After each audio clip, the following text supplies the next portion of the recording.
Hello there everyone. Today we're going to be reading the scariest story you've ever heard by Ron Carez, designed by Arthur Lynn. Get ready for the scariest story you've ever heard. It's much too scary for pictures, so I plan to use words. Chills will be spreading from your head to your toes. Actually, I'm scared to begin, but here's how it goes.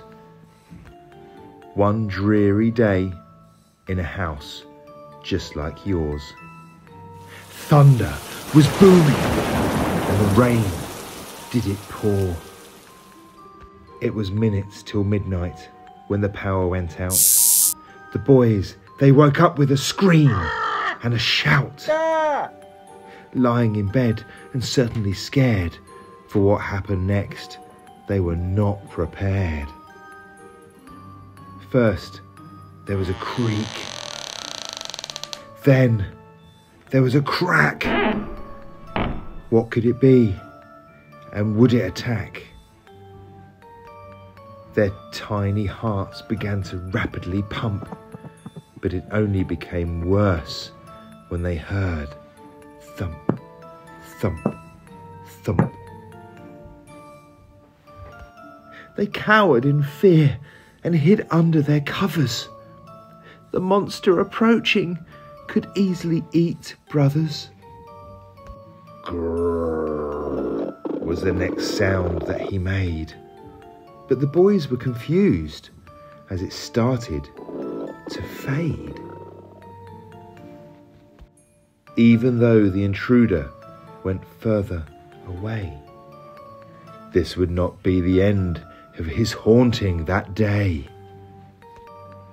He began to clang as he was stomping around. The boys heard a bang as something fell to the ground. Ah! He yelled. This could not be good, for now the boys knew. In the kitchen he stood. What was he looking for? Why was he furious? As scared as they were also quite curious. Against better judgment, they got out of their beds. They stood at the door, blankets over their heads. First they heard sloop, followed by crunch, crunch, crunch. The dog whimpered and barked. Did he get eaten for lunch? Then for a moment things were eerily silent. If they opened the door, would the beast become violent? The silence was broken by drip, drop, drip, drop. Was this just a nightmare? And when would it stop? The boys had enough. They knew hiding didn't matter.